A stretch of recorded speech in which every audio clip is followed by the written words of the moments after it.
morning, everyone, and happy Saturday. My name is Callie, and this is another weekend of clarinets, cats, and coffee. The tune I just played for you is Green Sleeves. It's on the TomPlay app. There's an accompaniment to it. I actually prefer to do it without accompaniment. So one of the features on the TomPlay app is you can turn accompaniment on, you can turn it off, you can turn the clarinet on, turn the clarinet off, so on and so forth. So I decided it would be nice to play it for you solo today. Bonus tip, it is the Christmas season, so if any of you can tell me which notes have to be changed in order for the song to be What Child Is This, you will get a yay from me in the comments. So leave it in the comments below if you know which notes that happens to be.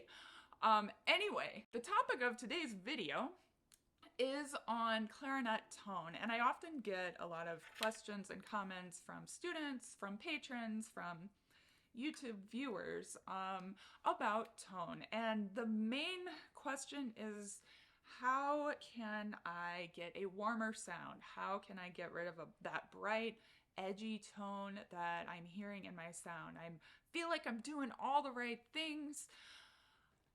So today's video topic is about clarinet tone, specifically on a question that I get quite frequently from students, patrons, YouTube channel viewers, and so on, is how to have a warmer, more beautiful tone on the clarinet. And we all reach that point in our development where we start to hear that when we do different things, we get a different kind of sound, and we can listen to other players and get inspired by the kind of sound that they're getting. So I'm going to give you 5 big tips on how to, well, one, oh my gosh, what is happening here? I'm going to start this all over.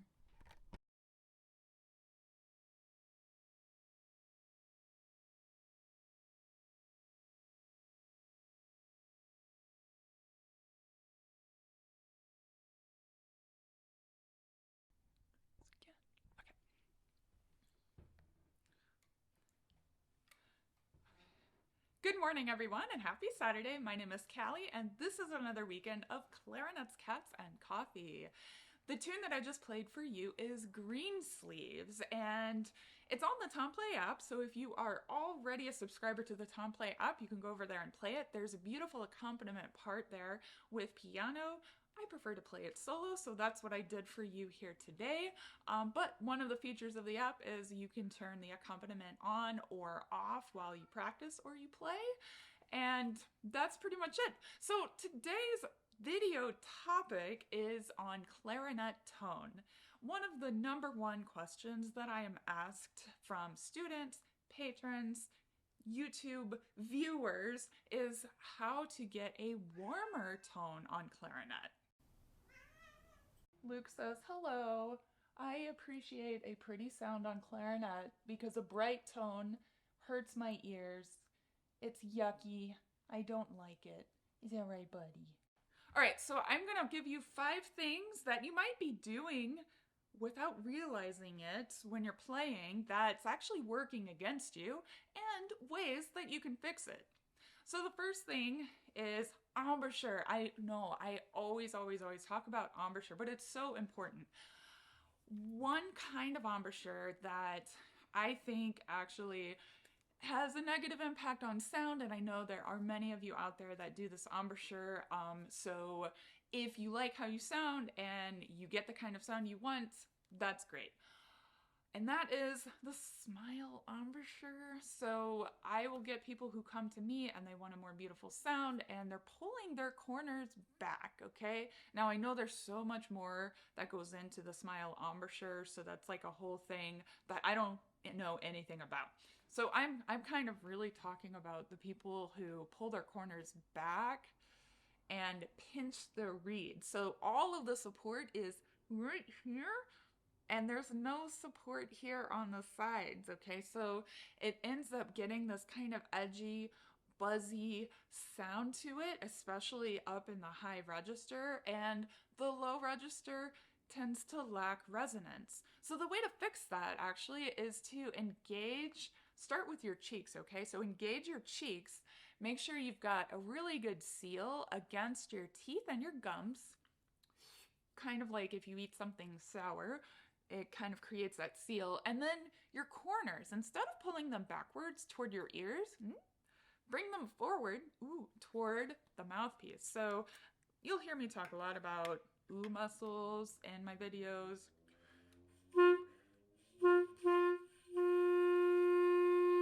So I'm bringing my corners forward, and that actually allows me to loosen the grip on the reed a little bit and support equally all the way around the mouthpiece, okay? And just to review, a good embouchure, in the way that I was taught, is to put the bottom lip over the bottom teeth, chin nice and flat and pointy, create that seal between the cheeks and the gums and the teeth, top lip down and corners forward. So then you have support all the way around to create resonance. We're allowing the reed to vibrate. Now, the next reason why your sound may be a bit tighter, a bit more edgy, a bit brighter than you intend is your throat might just be tense when you play sometimes, okay?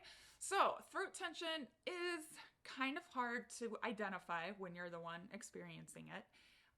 And it's really hard to fix. And so, at least in my opinion, it is. So one really, really helpful way I have discovered to fix that is to take deeper breaths and to make sure that the breaths are going all the way down, full body breaths. So when you breathe deep, think of an O sound or a sound, I call it taking a home breath. That will fill everything up low. It'll relax kind of the upper abdominal muscles, and it'll help you engage your lower abdominals. So you're supporting from down here instead of trying to squeeze from up here. So try taking a home breath. Ooh, I can do that. Home.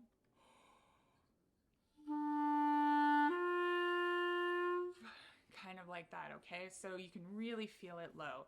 It's hard sometimes to feel it when you're sitting down, so you could try standing and playing to see if you can open up this part of your body a little bit more and relax the upper part. Now, this brings me to my next point, okay? Say your throat is relaxed, but you're still kind of edgy. One thing you may be doing is trying to support from your upper body, from your chest, okay? And again, taking a nice deep breath will help engage the lower abdominals. I have a great exercise for us to identify those lower abdominals while blowing, okay? So I want you all to take your hands and put them on whatever, your hips, your waist, and take a nice big breath.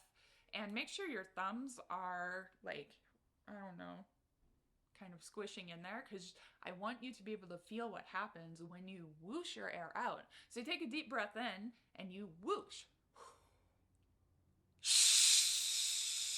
And if you do it right, if you whoosh really loud, you're gonna feel these lower abdominals engage ever so slightly, and you will feel very relaxed and open up here, okay? So you can take that and apply it to playing the clarinet with the resistance. You're blowing against some kind of resistance always, right? Whether you're doing the whoosh, shh, or you're blowing against your reed and mouthpiece.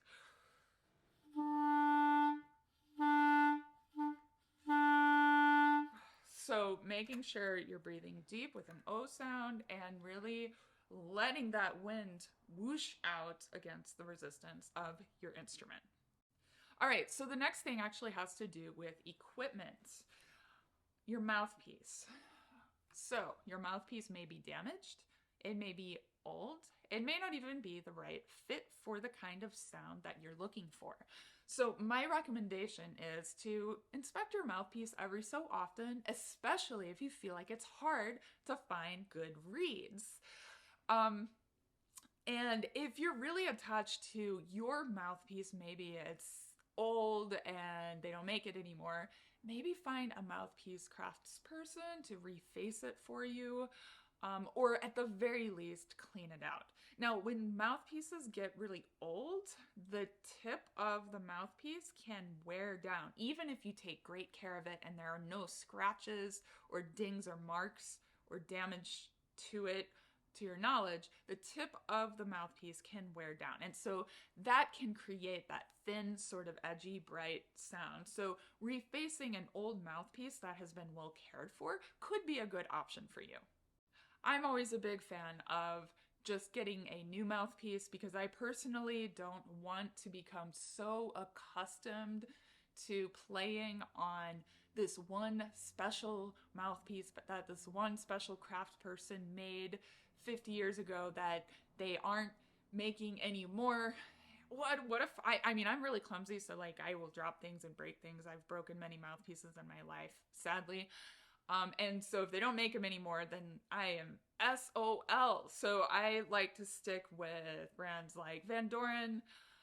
So I know that I can get a replacement pretty easily should I be clumsy enough to break my mouthpiece. So if you are a person that needs a new mouthpiece, I'd recommend just try out some mouthpieces like from Van Doren. The 5RV Lyre is pretty standard, M13 Lyre, M30, BD5, all of those are really popular mouthpieces, and B40 Lyre. I play on a B40 Lyre for you today.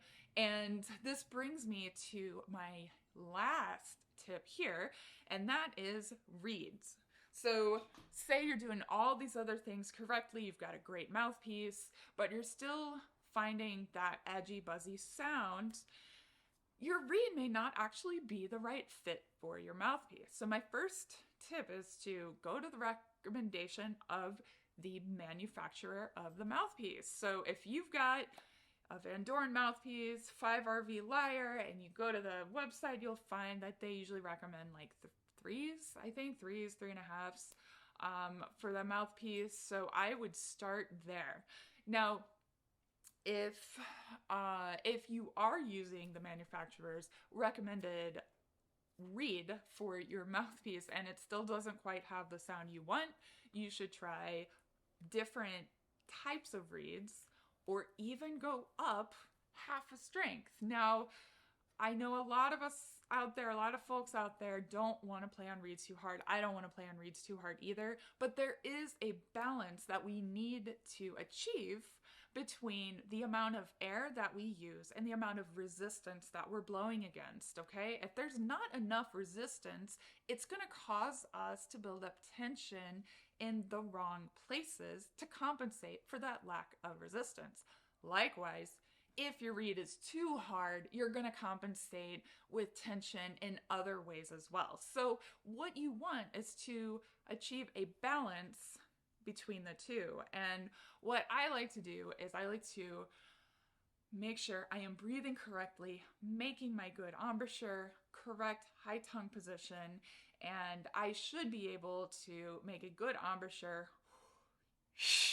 and blow with a nice solid speed of air with good air support without a whole lot of squeezing or tension or forcing from my body. So I hope these tips help you guys warm up your clarinet sound. I look forward to hearing some versions of Green Sleeves and maybe What Child Is This over on my Facebook page. I will be checking that again soon. I've been very busy and I apologize. I know many of you have signed up for my Facebook page and I haven't let you in the group yet, so I will go and I will do that right after this video. Thank you so much for watching. I hope you all have a wonderful holiday season and a good New Year's, and I will see you next week for another video in Clarinets, Cats, and Coffee. I just did all of that without saying happy practicing, so I guess that's where we're ending. Have a good time and happy practicing.